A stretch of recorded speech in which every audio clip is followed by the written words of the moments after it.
Cette semaine, vous savez, depuis déjà un certain temps, je crois que Dieu m'a amené à cheminer de plusieurs manières différentes au cours des, je vais dire approximativement des 10 dernières années. Et ce parcours-là, mettons si on fait un beau grand résumé, ça a commencé par une saine curiosité de la parole de Dieu. À un moment donné, tu arrives à cette partie-là où c'est que tu te dis, je pense que je sais la parole de Dieu, tu rouvres la parole de Dieu, puis tu te rends compte que tu ne sais pas finalement tant que ça. Et là, ça t'intéresse, avec ta curiosité, tu commences à chercher. Et là, plus que tu commences à chercher, plus tu te rends compte qu'il y a beaucoup de choses que tu ne connais pas. Beaucoup de choses que tu connais, mais beaucoup de choses que tu ne connais pas aussi. Donc là, tu te mets à chercher encore plus. Et cet engouement-là a généré un effet de chaîne qui t'emmène à un certain moment donné dans ce cheminement-là, non seulement avoir une passion pour les choses, pour la parole de Dieu, lire la Bible et t'intéresser aux choses de la Bible, mais ça t'emmène à un autre niveau aussi, où c'est que tu as envie de partager. Tu as envie de partager ce que tu as acquis. Tu es tellement impressionné par ce que tu apprends et par ce que tu découvres que tu as envie de le partager à d'autres personnes. Et là, finalement, ce qui arrive, c'est que là, au début, tu es excité. Pour une raison quelconque, tu ne réalises pas que ce n'est pas tout le monde qui est excité. Fait que là, toi, tu es là, puis tu partages. Puis là, tu partages. Personne n'a envie de t'écouter parce que finalement, c'est juste étourdissant. Puis les gens ne sont pas à la même place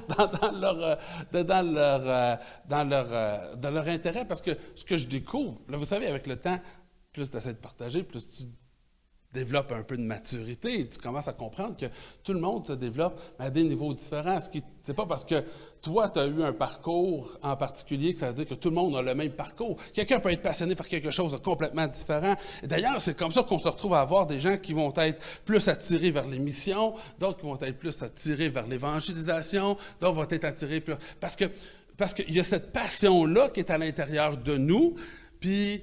Quand on commence à s'intéresser à la parole de Dieu, le point commun reste la parole de Dieu en tout temps, mais quand on commence à s'intéresser à la parole de Dieu, ça vient un peu comme mettre du poids dans le poêle. Et là, tu commences à découvrir des choses, tu fais « wow, wow ».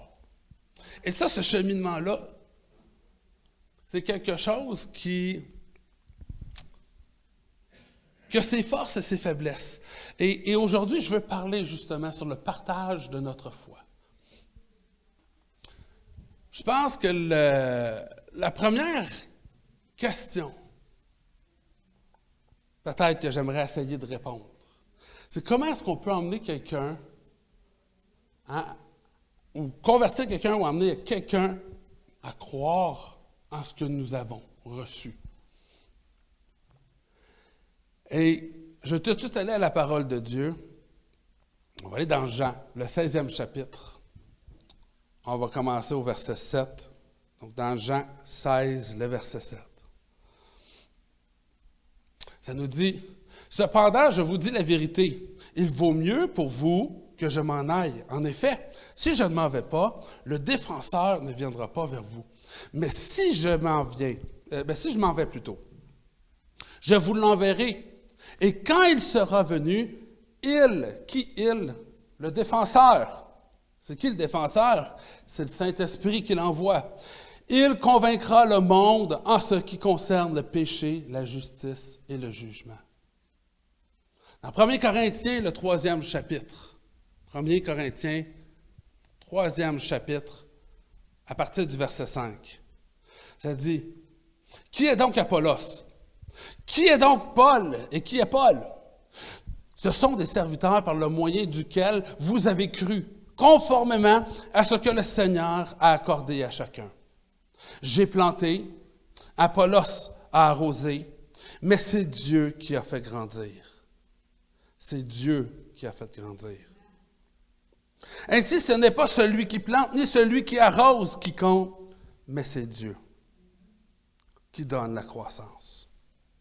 Celui qui plante et celui qui arrose sont égaux. Et chacun recevra sa propre récompense à fonction de son propre travail. Et si on a la réponse de comment est-ce qu'on convertit quelqu'un, si on peut le dire comme ça, la réponse, c'est que tu ne le convertis pas. Vous savez, le problème, c'est qu'on essaye de convertir les gens.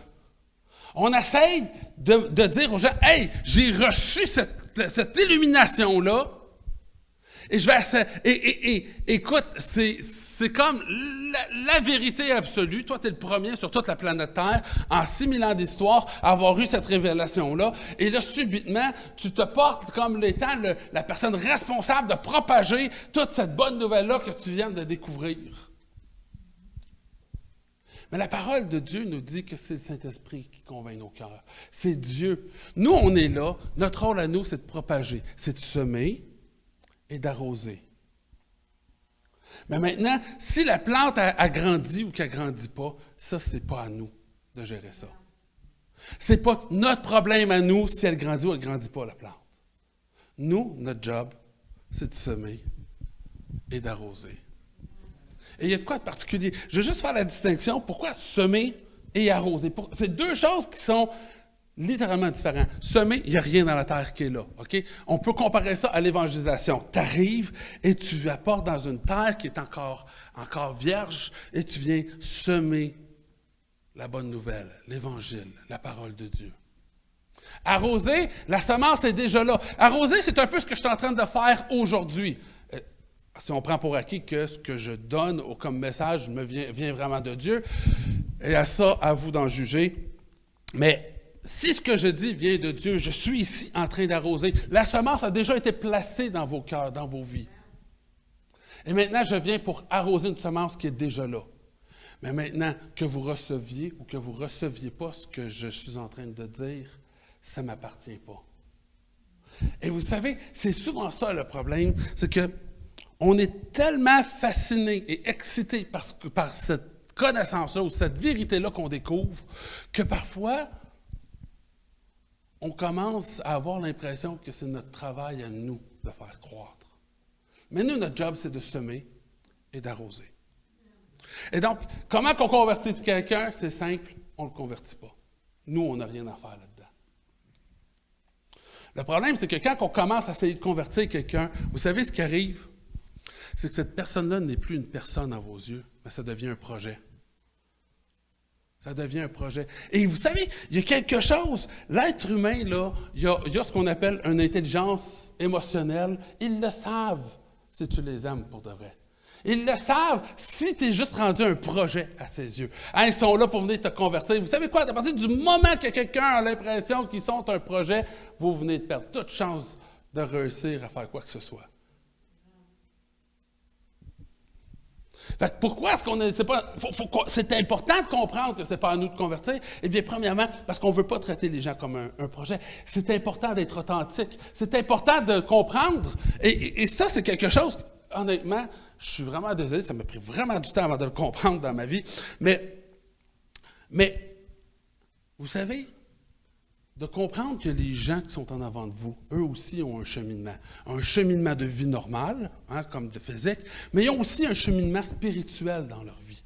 Et il y a des chances, mettons, là, si on fait juste y aller statistiquement parlant, là, okay? On y va juste d'une logique de base, OK? Il y a autant de chances que toi, tu sois dans l'erreur que la personne en avant de toi.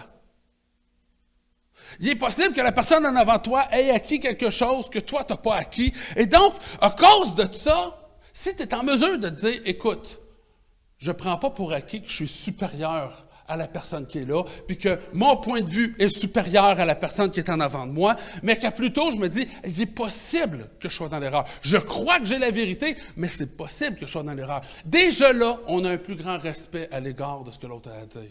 Et si on est réellement à la recherche de la vérité, et si on croit réellement que Christ est la vérité, c'est pas quelque chose qui devrait nous faire peur. Parce que plus qu'on cherche la vérité, plus qu'on devrait trouver Christ. Et ça, même si tu mets tout en question, si tu es vraiment diligent, vraiment, pas assidu peut-être, mais vraiment appliqué, si tu t'appliques réellement à découvrir la vérité, puis que tu y vas pas avec un préjugé pour essayer déjà de trop... Tu veux avoir un résultat X, puis là, tu n'arrives pas avec un préjugé. Si tu cherches vraiment la vérité, ultimement, si Christ est réellement la vérité, ça va vous ramener à Christ pareil. Mais souvent, on est là et on a comme un peu peur, on essaie de se protéger soi-même, et là, on a peur en se faisant attaquer, ta minute, là, on va se faire déstabiliser. Mais la vérité, c'est que ça, c'est vrai pour tout le monde, sauf ceux qui ont la vérité. Tu veux trouver la vérité? Eh bien, c'est simple, il faut que tu sois prête à assumer peut-être que tu es dans l'erreur. Et quand tu arrives avec cette approche-là, eh bien, tu as un respect aussi, tu traites l'autre personne comme un égal. Vous traitez l'autre personne et tu deviens sincèrement intéressé à ce que l'autre personne a à dire. Et sincèrement intéressé à ce que l'autre personne a découvert. Dans les derniers mois, vous allez peut-être me trouver bizarre, mais je bénis Dieu parce que après des années de prière, Dieu a enfin exaucé ma prière. J'ai des gens qui sont venus cogner à ma porte pour venir me partager la bonne nouvelle. On est en ligne, fait que je ne vais pas donner aucun nom, mais j'ai des gens qui sont venus cogner à ma porte pour venir me partager la bonne nouvelle. Esther me dit, tu perds ton temps, parce que de toute manière, dès qu'ils vont savoir être tes pasteurs, il y a un gros X sur leur petite map qui va apparaître, puis ils ne passeront plus jamais chez vous. Mais je dis, c'est pas grave. Ça me fait plaisir de le faire. Parce que vous savez, il y a quelque chose.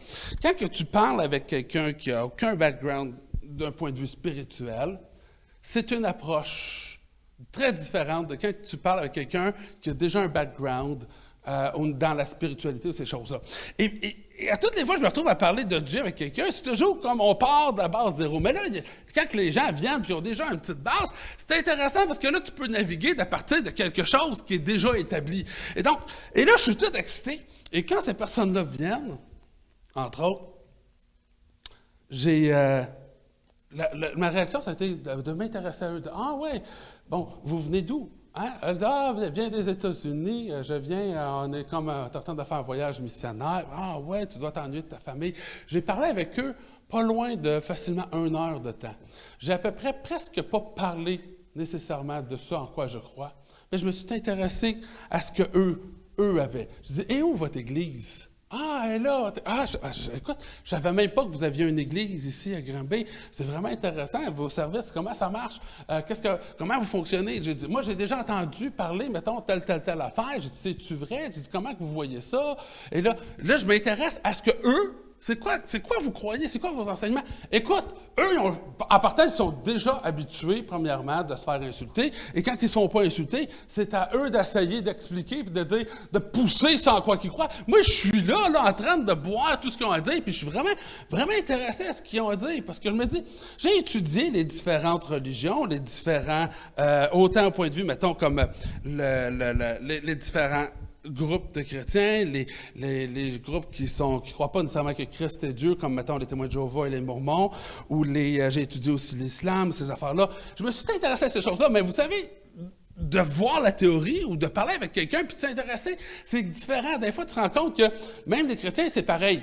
Moi, si tu me parles de la chrétienté, tu vas te rendre compte que ce que tu as lu dans ton livre risque de ne pas être tout à fait exactement comme ce que moi, je la vis aujourd'hui, parce que les choses changent, on s'adapte, et Dieu reste le même, mais des fois, fait que je m'intéresse réellement à eux. Puis là, quand je rentre après, ma femme, elle me dit, « Tu sais que tu ne les reverras jamais, hein? » Et je dis, écoute, ça m'a surpris, il y avait 2 personnes qui étaient là. Je dis, il y en a un que clairement, lui, il avait hâte de s'en aller. Lui, je pense qu'il avait compris que moi, il ne me convertirait pas. Mais l'autre était vraiment content.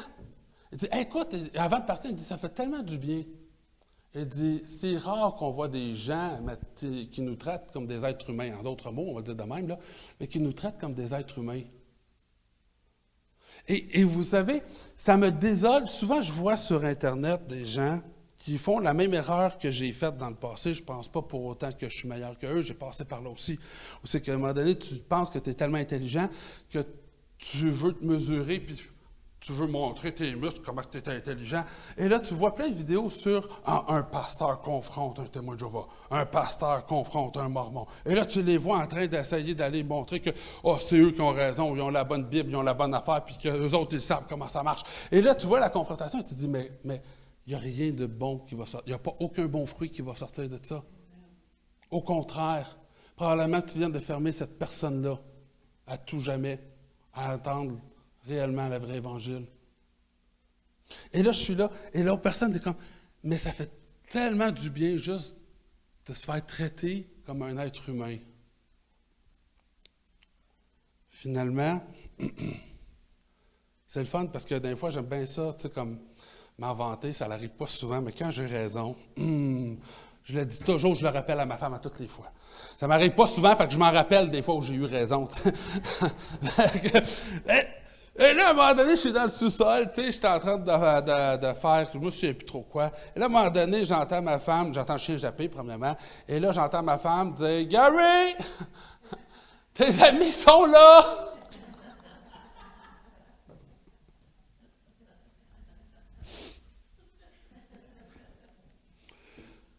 Premièrement, je me suis posé la question jusqu'à temps que je les voyais. Quand je les ai vus, j'étais heureux de les voir. La première seconde, que je vais être honnête, les premières 2 secondes, c'était parce que j'avais raison. Après ça, j'étais content de les voir, parce que je dis, wow, j'ai la chance de pouvoir continuer cet échange-là que j'ai eu avec eux. Mais là, la personne qui est arrivée dit, ah non, l'autre qui était là, tu sais, l'autre qui voulait s'en aller, lui, il a fini son voyage missionnaire, et donc, là, il est retourné aux États-Unis. Et là, mais regarde, là, il y avait 2 amis avec lui. Eux, ils sont arrivés il n'y a pas longtemps. Puis là, je voulais te les présenter. Et là, il commence. J'ai reparlé encore une heure et demie de temps avec eux autres. Et je me suis intéressé à eux. Et vers la fin de la conversation, vous savez, c'est quoi j'ai dit? J'ai dit, tu sais, à quelque part, là, on a beaucoup de choses en commun. Le problème qu'on vit aujourd'hui, c'est qu'on focus sur nos différences. On focus tellement sur nos différences qu'on se voit comme des ennemis. Mais j'ai dit, tu sais, moi, mon point de vue à moi, c'est que si on apprend à se découvrir puis à s'aimer sur les points sur lesquels on est similaires, moi, je leur dis, écoute, moi, je suis fasciné, moi, je ne ferai pas du porte-à-porte. Moi, je vous lève mon chapeau. Honnêtement, je vous lève mon chapeau de faire ça. Je ne le ferai pas, moi. Puis j'étais sincère quand je l'ai dit, là.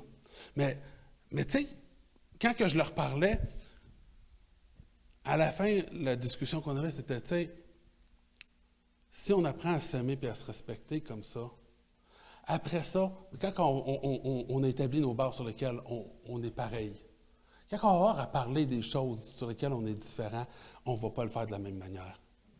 On va être respectueux de la manière qu'on va le faire. On va se respecter, puis on n'essaiera pas de se convertir mutuellement, parce qu'on a du respect l'un pour l'autre, puis on sait que l'un et l'autre avons fait nos devoirs.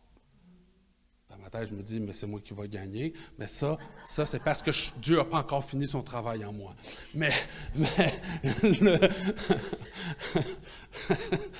Oh Seigneur!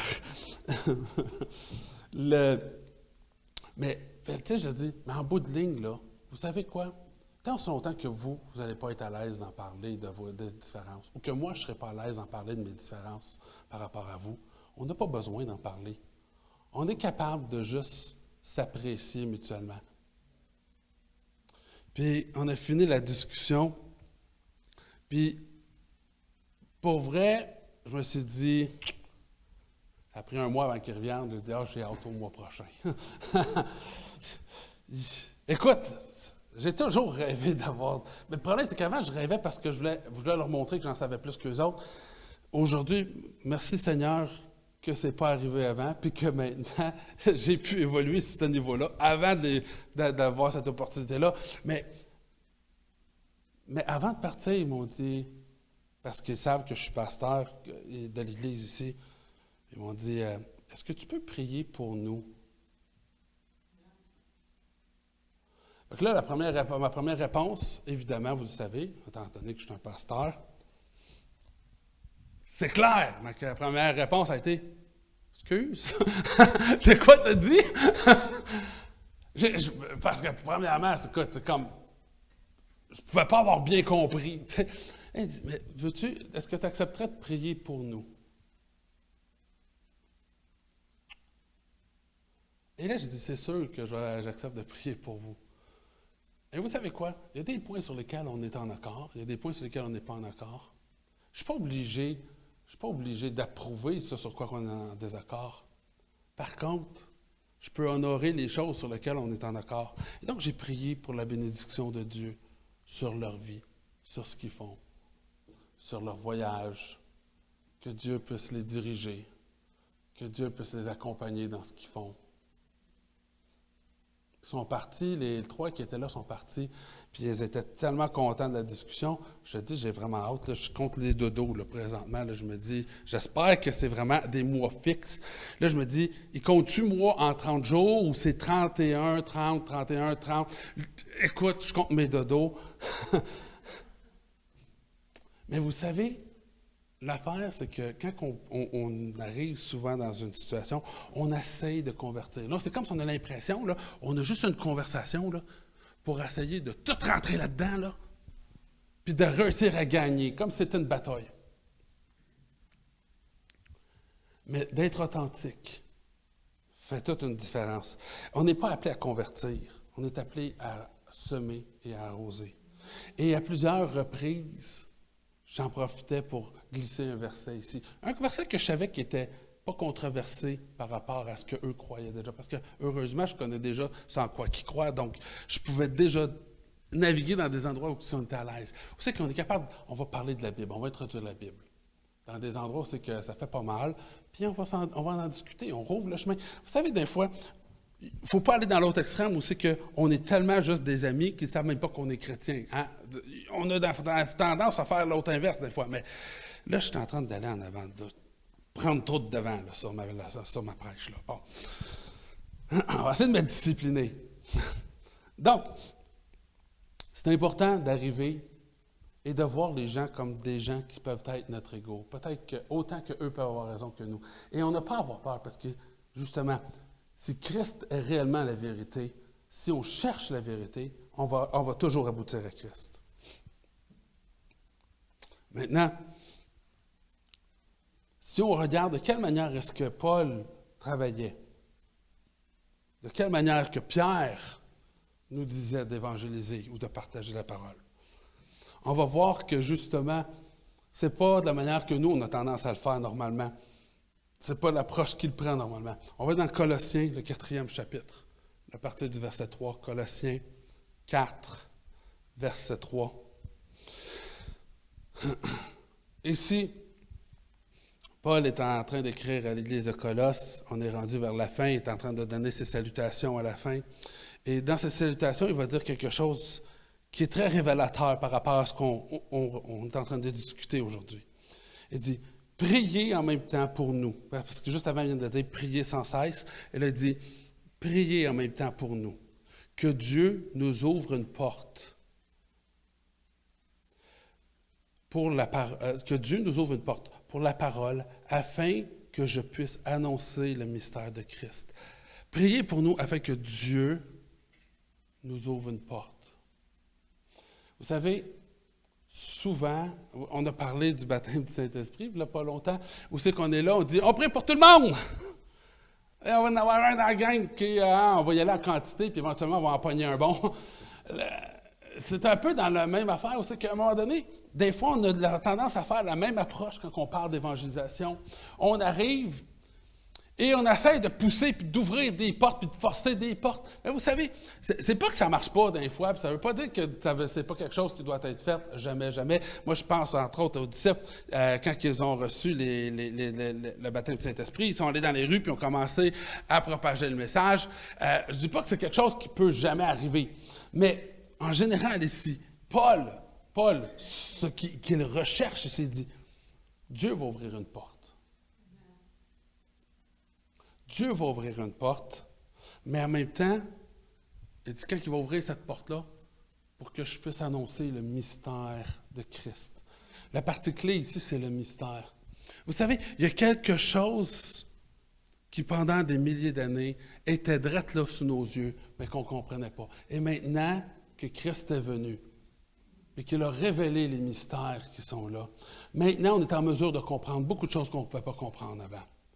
Mais maintenant, ce que j'essaie de souligner ici, c'est que tu ne peux pas enseigner les mystères de Christ si tu ne les connais pas. On va lire un peu plus loin que on devrait toujours, en tout temps, être prêt à défendre notre foi. On doit reconnaître ce en quoi on croit. Pas juste savoir en quoi on croit, parce que quelqu'un nous le dit, puis on réapplique, on fait du copier-coller, mais on doit comprendre pourquoi on croit ce en quoi on croit.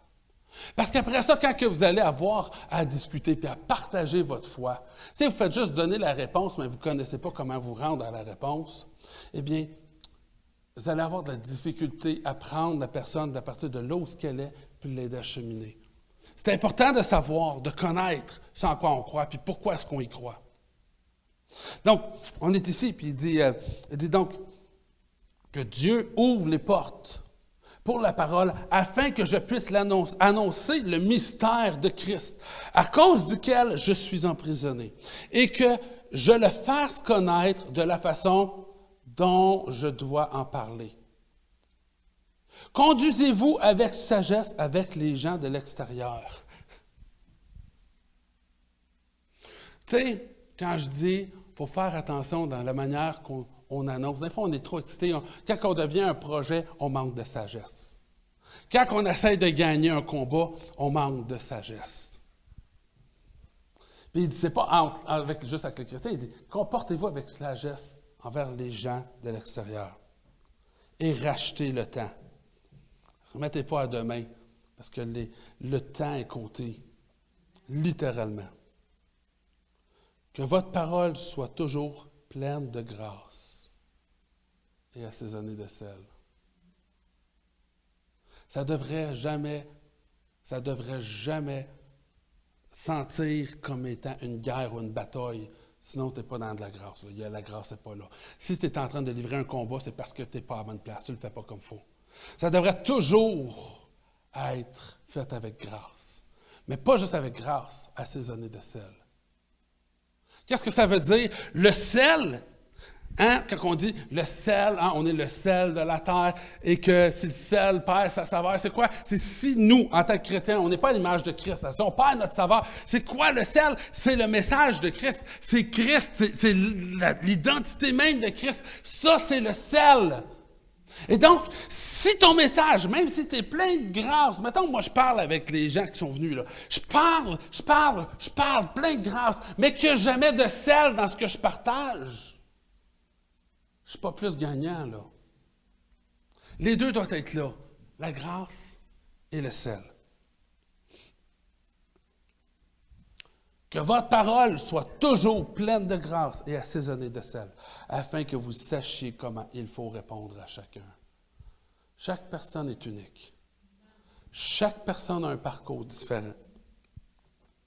Ce qu'on peut comprendre, ce qu'on peut retirer de ça, juste de ce bout-là, premièrement, c'est qu'on ne force pas nécessairement la porte.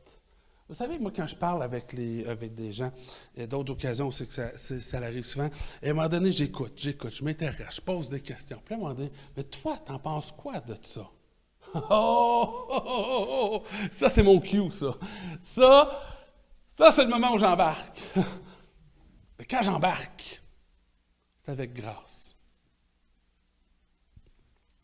Il dit, t'as une minute, Dieu ouvre les portes. Souvent, même quand je parle avec des gens, je fais Seigneur, puis dans ma tête, je les écoute. Je suis capable de faire deux choses en même temps. Écoutez pas ma femme, c'est pas vrai qu'elle dit que je suis pas capable de faire deux choses en même temps. La preuve, c'est qu'à toutes les fois quand j'écoute, je respire en même temps. J'arrête pas de respirer. Fait que c'est clair, je fais au moins deux choses en même temps. Oh, misère. Souvent, dans la conversation, je prie, Seigneur, ouvre une porte. Ouvre une porte. Et c'est surprenant comment est-ce qu'à un moment donné, tu écoutes, puis tu parles, puis tu partages. Puis la personne dit, mais toi, t'en penses quoi de ça? Eh bien, moi, je pense que c'est vraiment intéressant ce que tu dis. Pour telle raison. Vous savez, on n'est pas capable de faire pour telle raison si on ne les a pas vraiment écoutés et qu'on ne s'est pas vraiment intéressé. Donnez-vous ce défi-là. Trouvez c'est quoi qui est intéressant dans ce qu'ils disent, puis vous allez voir, vous allez en poser des questions. Mais moi, je trouve ça vraiment intéressant, pour vrai, ce que tu dis. Voici maintenant où c'est que moi, à partir de mon point de vue, tu sais, toi, sais, je comprends ton point de vue. Voici à partir de comment, moi, mon point de vue, il diffère. Puis après ça, je peux partager, ça ouvre une porte pour pouvoir partager qu'est-ce que moi je vois comme étant différent. Dernièrement, une personne me parlait et me disait à quel point que finalement toutes les religions sont pareilles. Puis en bout de ligne, c'est l'amour qui gouverne toutes les religions. Fait qu'en bout de ligne, si on recherche l'amour, on est correct. Tout le monde parle d'un seul Dieu, donc parle de Dieu, parle de tout ça. C'est tout le même Dieu, c'est tout l'amour, c'est tout l'amour. Et je m'intéresse, je laisse aller, je parle. Et après ça, il dit, OK, toi, t'en penses quoi de ça? Ça, c'est mon cue, celle-là. Ça, c'est quand Dieu répond à ma prière, Dieu, donne-moi une porte, ouvre-moi une porte. Là, après ça, t'en penses quoi de ça? Ben, tu sais, moi, je vais juste faire un retour. Tu sais, quand tu parles de toutes les religions, là, que c'est l'amour, moi, je ne suis pas d'accord. La chrétienté, ça n'a rien à voir avec l'amour. Là, en partant, c'est déstabilisant en partant. Là, je vois déjà des points d'interrogation dans le couple de Dieu. C'est pas l'amour, la chrétienté. Si tu parles des chrétiens religieux, oui, ils vont parler de l'amour. La chrétienté, ça n'a rien à voir avec l'amour. L'amour, c'est juste un effet secondaire. La chrétienté, c'est de se réconcilier avec Dieu. C'est ça, la chrétienté. Tu peux avoir tout l'amour du monde, mais tu ne seras pas sauvé. La chrétienté, c'est de se réconcilier avec Dieu. Il n'y a rien d'offensant là-dedans. Je vais juste dire, regarde, OK, toi, comme ça, tu me perçois, puis je trouve ça vraiment intéressant. Maintenant, laisse-moi te dire comment est-ce que nous, on est réellement. Il n'y a absolument rien d'offensant là-dedans. Je vais juste dire, regarde, moi, comment est-ce que je suis. On se réconcilie avec Dieu. Et là, ça me rouvre la porte. Hein, vous savez, là, c'est le temps de mettre du sel, là. Hein? Et là, la réponse, essentiellement, que je dis, c'est que, vous savez, en partant, là, il y a eu une rébellion contre Dieu. Mais Dieu, il est amour, c'est vrai. Dieu est aussi un Dieu qui est juste. Et si Dieu faisait juste pardonner aux gens, ça serait injuste. Fait que Dieu ne peut pas juste être amour. Parce que si Dieu est juste amour, l'Apocalypse vient démontrer que Dieu, il est tout, sauf ce qu'il dit l'être, que Dieu, c'est un menteur. Quand on regarde les histoires dans le passé, c'est que Dieu a détruit la terre avec une inondation. C'est pas de l'amour, cela. Quand que Dieu a détruit Sodome et Gomorrhe, c'est pas de l'amour, cela. C'est de la justice. Dieu est juste aussi. Mais maintenant, laisse-moi t'expliquer comment est-ce que l'amour rentre dans le portrait. J'ai dit, nous, on s'est rebellés avec Dieu. C'est un peu comme si je rentre dans un char de quelqu'un. Ma job à moi, c'est de rembourser ce char-là. Le problème, c'est que je n'ai pas de job, OK? Fait que je ne suis pas capable de rembourser cet auto-là. Mais là, je suis pogné, je dois, même si tu as fait juste un accident, OK? Il y en a qui peuvent en avoir fait 1 milliard d'accidents, mais si j'ai juste fait un accident, il faut quand même que je rembourse cette auto-là. Je ne suis pas capable de la rembourser, cette auto-là. La justice veut que je dois payer pour le crime que j'ai fait, que j'ai commis. Mais Dieu, il est juste. Quelqu'un va payer pour ce crime-là. Mais il dit, mais en même temps, Dieu est amour. Il dit, moi, je t'aime. Je ne veux pas que tu payes pour ce prix-là. Moi, je vais aller le payer, le prix.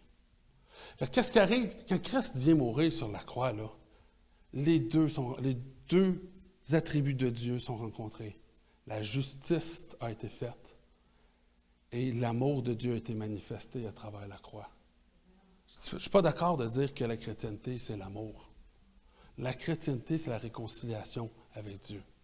Et si Christ est réellement celui qui dit qu'il est, puis ça, ce que sincèrement je crois, si Christ est réellement celui qui dit être, il a dit aussi que nul ne vient au Père si ce n'est que par moi. Tu auras beau avoir tout l'amour du monde, ça ne te sauvera pas. Il y a juste Christ qui peut sauver. Ça, je dis, ça, c'est le point de vue d'un chrétien. Fait que oui, maintenant, si tu te réconcilies avec Dieu, l'objectif, c'est d'arrêter, de te rebeller contre Dieu.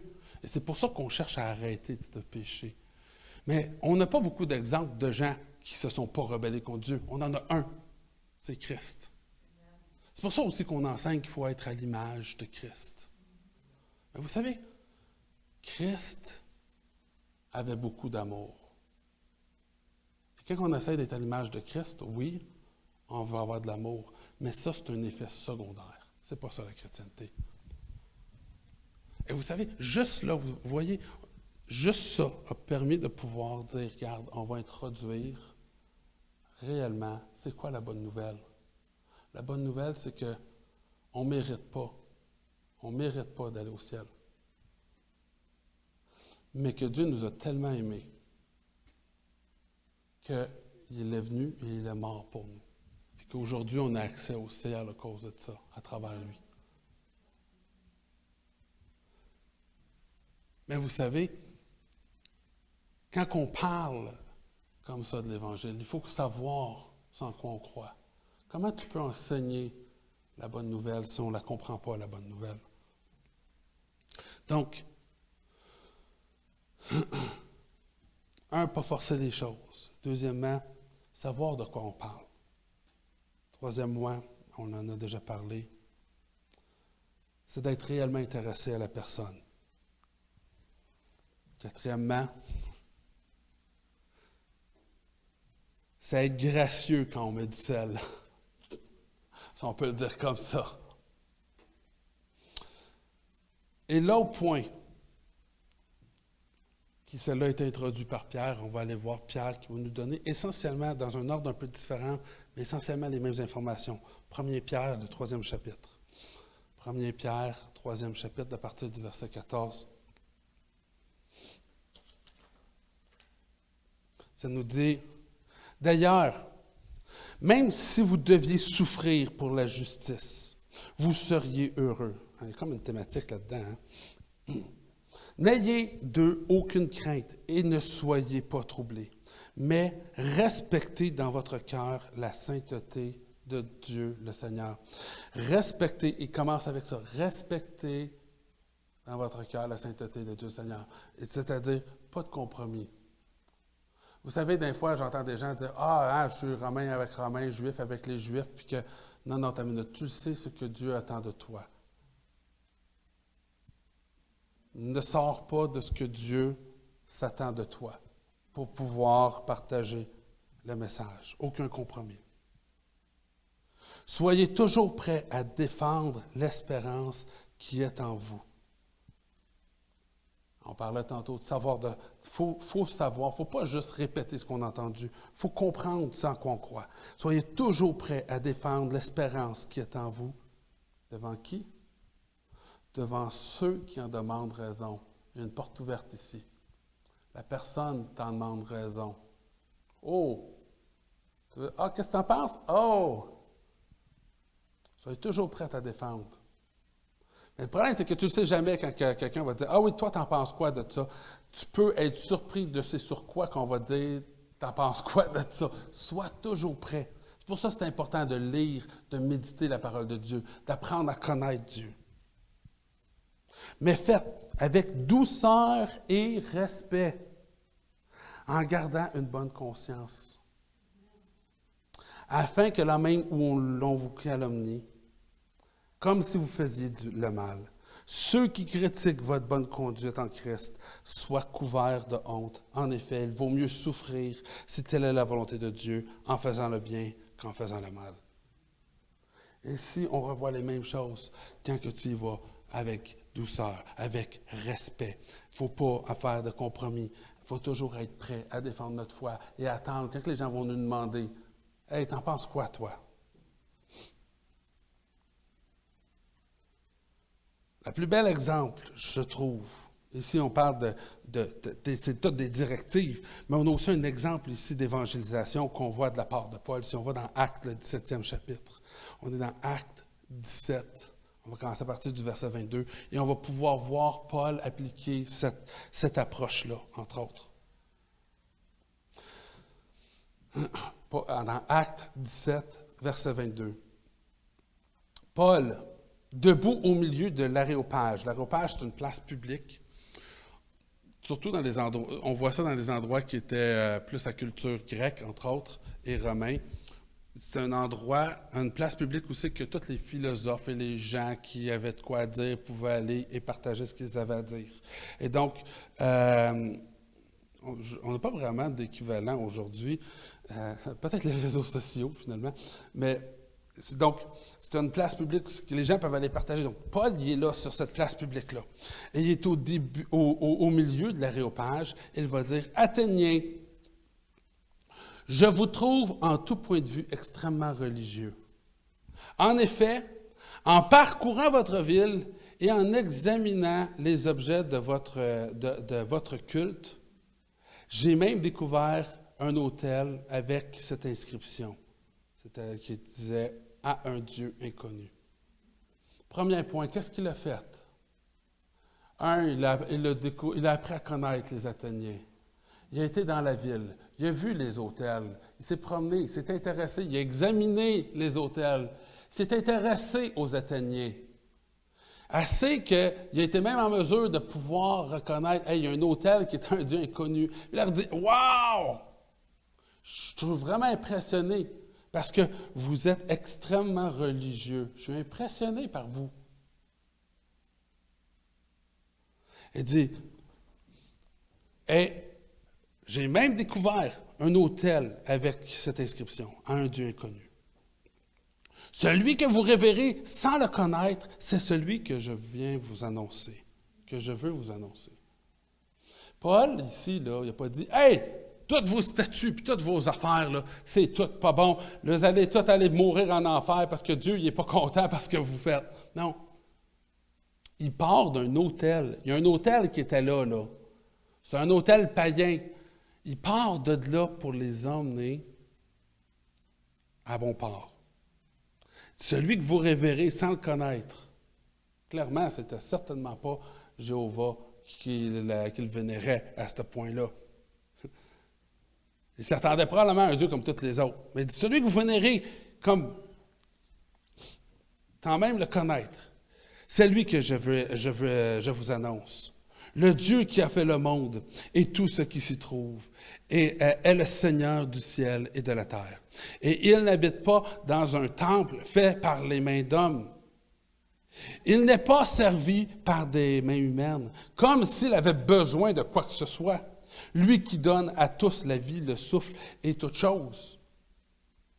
Il a fait en sorte que tous les peuples issus d'un seul homme habitent sur la surface de la terre, et il a déterminé la durée des temps et les limites de leur lieu d'habitation.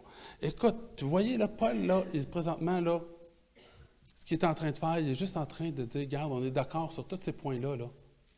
On est d'accord là-dessus, là. Mais comment est-ce qu'il peut savoir qu'on est d'accord là-dessus? C'est parce qu'il s'est intéressé à eux avant. Il a voulu qu'il cherche le Seigneur et qu'il s'efforce de le trouver à tâtons. Il y a de quoi de remarquable ici. Ce que Paul est en train de dire, c'est que le Dieu invisible, là, il fait référence à Dieu Jéhovah, Elohim, Adonai, ou peu importe quel nom que tu veux lui donner. Il fait référence à ce Dieu-là. Il dit, ce Dieu-là a voulu qu'on cherche à le découvrir à tâtons. Tâtons, là, tu as les yeux fermés, là. Il dit, mais... Vous savez, des fois, on a l'impression que si les gens ne partent pas de la parole de Dieu, de la Bible exactement, ils ont, écoute, tout ce qu'ils ont vécu, ce qu'ils ont acquis ne sert à rien. Mais ce n'est pas vrai.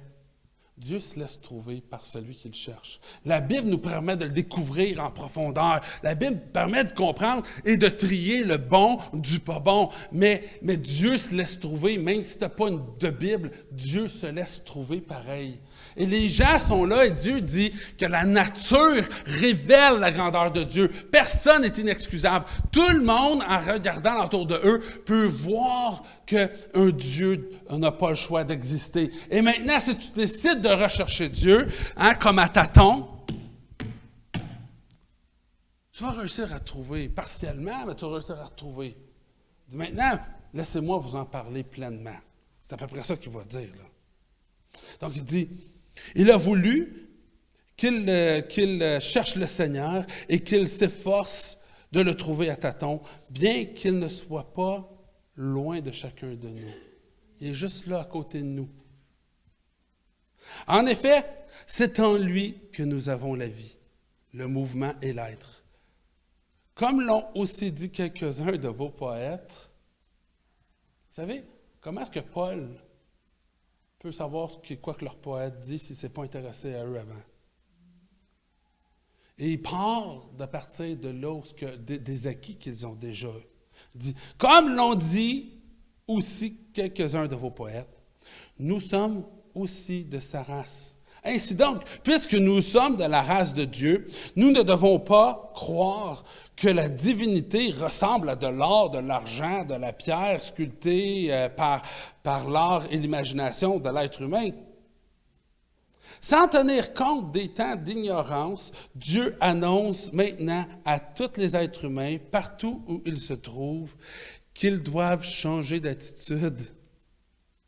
Sans tenir compte des temps d'ignorance. Pendant longtemps, on est là à tâtons. On va trouver des bonnes choses, on va trouver des mauvaises choses. Dieu dit, sans tenir compte des mauvaises choses que tu as trouvées pendant le temps que tu cherchais à tâtons. On a tellement l'impression qu'on est obligé de partir, le point 1, à partir de la Bible, puis de bâtir de là. Mais vous savez quoi? Dieu peut se révéler à n'importe qui, de n'importe quelle manière. La Bible, par contre, elle, c'est ce qui nous permet de mettre nos bornes, puis de découvrir Dieu et de savoir discerner entre ce qui est vrai de ce qui ne l'est pas. Par contre, ça ne veut pas dire qu'on ne peut pas trouver Dieu sans ça. Mais dit, sans tenir compte des temps d'ignorance, Dieu annonce maintenant à tous les êtres humains, partout où ils se trouvent, qu'ils doivent changer d'attitude, parce qu'il a fixé un jour où il jugera le monde avec justice par l'homme qu'il a désigné. Il en a donné à tous une preuve certaine en le ressuscitant. Donc, on le sait que ce que Christ a annoncé est vrai parce qu'il a été ressuscité. Qui peut être ressuscité si ce n'est parce que Dieu l'a ressuscité? Et regardez bien. Ici, on a un bel exemple de ce qu'on a vu tantôt. C'est que c'est Dieu. Un sème, un arrose, mais c'est Dieu qui fait croître. Ici, ça a été quoi le résultat? Il dit, lorsqu'ils entendirent parler de la résurrection des morts, l'un se moquèrent et les autres dirent, nous t'entendrons là-dessus une autre fois. Hein, pas là, maintenant, pas là, une autre fois. Ainsi, Paul se retira du milieu d'eux. Quelques-uns, cependant, se joignirent à lui, crurent. Parmi eux figure Denis l'Aréopagite et une femme du nom de Damaris, je ne sais pas, et d'autres avec eux. Tu vois, Paul est arrivé. Il s'est intéressé à eux. Après s'avoir intéressé à eux, donc on va partir de ce que tu as d'acquis. On va dire, regarde, toi, là-dessus, on est tous d'accord là-dessus. C'est tout ça, on est tous d'accord là-dessus. On va builder là-dessus maintenant. Il commence à builder là-dessus. Et quand il build là-dessus, à un certain moment donné, tu vois, il présente avec grâce. Il va mettre du sel. Il va parler de Christ. Vous savez, c'est Christ qui est le centre de tout. C'est Christ. Si Christ n'est pas dans la discussion, il y a un problème. Il emmène Christ dans la discussion. Et quand il emmène Christ dans la discussion, la semence est lancée. Sa job est faite. Maintenant, il peut partir. C'est ce qu'il va faire, mais que les gens vont le rejeter. Il peut partir, sa job est faite. S'il demande d'être arrosé, sa job, c'est de les arroser après. Ceux qui vont avoir choisi de croire. Mais il y a des gens qui ont choisi de ne pas le croire. Il y a des gens qui ont choisi de dire « Ah, pas tout de suite ». Mais il y en a d'autres qui ont cru. Et ces gens-là l'ont suivi. Et qu'est-ce qu'il a fait par la suite? Il les a arrosés. Il a continué de les faire croître.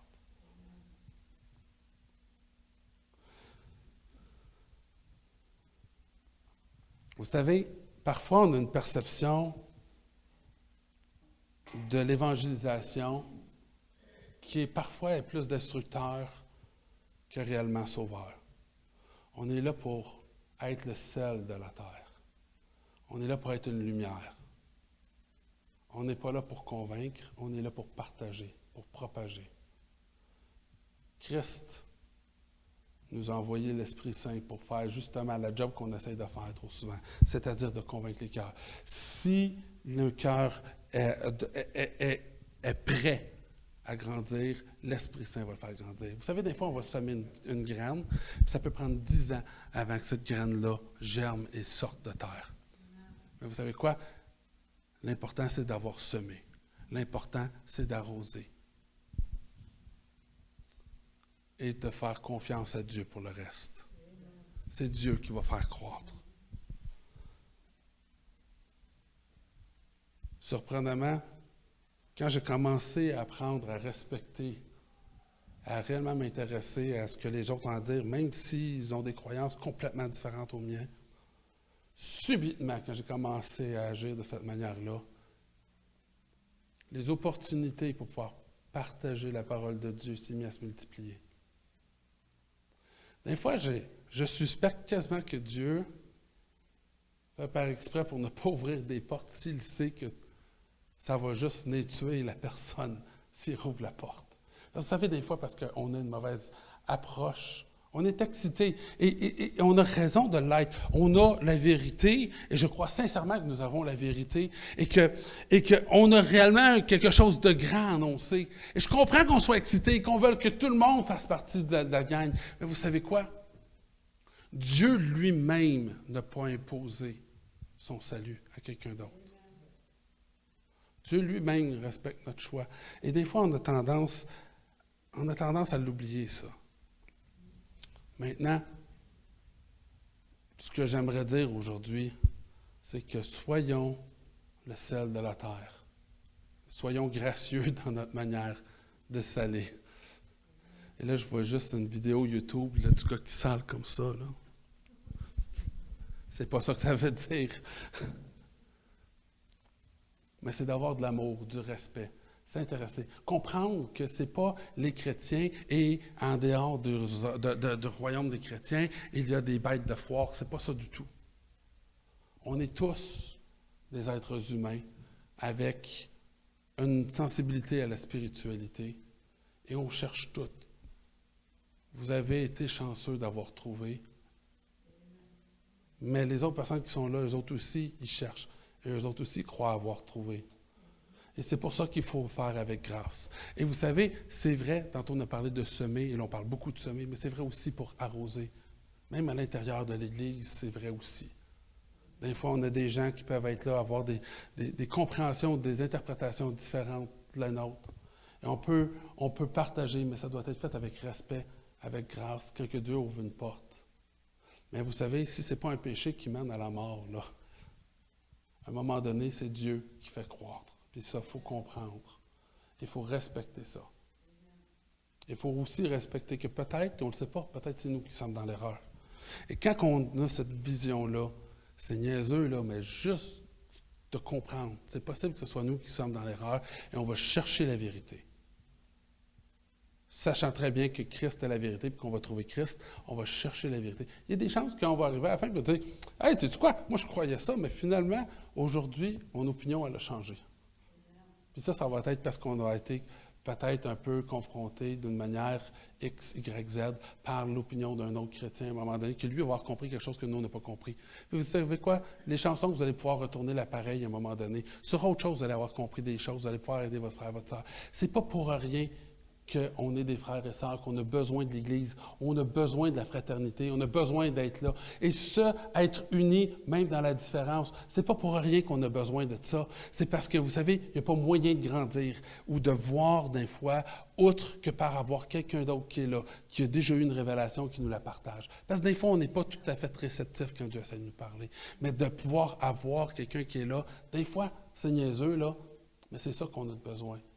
Pas pour rien que la parole nous dit, ne négligez pas vos assemblées.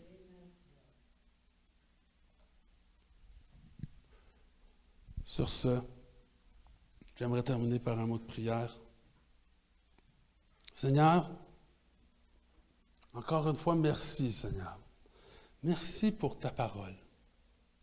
Merci, Seigneur, parce que tu as préservé la Bible, Seigneur. Tu as préservé ces différentes lettres, ces différents messages, Seigneur, pour qu'aujourd'hui, nous puissions avoir de quoi sur lequel on peut se fier pour apprendre à te connaître, apprendre à connaître Quelles sont tes attentes à notre égard? Seigneur, merci parce que tu es patient envers nous, Seigneur. Tu nous laisses tout le temps que nous avons besoin pour changer, Seigneur. Et Seigneur, tu ne perds pas espoir en nous. Tu continues, Seigneur, de nous aider, de nous soutenir, Seigneur, de te révéler à nous. Seigneur, merci pour qui tu es. Merci pour ce que tu fais pour nous. Seigneur, ma prière aujourd'hui, Seigneur, c'est que nous puissions apprendre à être le sel de la terre d'une manière qui va être gracieuse, Seigneur, et qui va refléter, Seigneur, ton image, qui tu es, Seigneur, ton amour, ta justice, ta compassion. Seigneur, que nous puissions apprendre à voir le monde pour qui ils sont. Que nous puissions arrêter, Seigneur, de juger les gens, Seigneur, comme si nous avions la vérité absolue et que toutes les autres étaient des personnes qui ne connaissaient rien.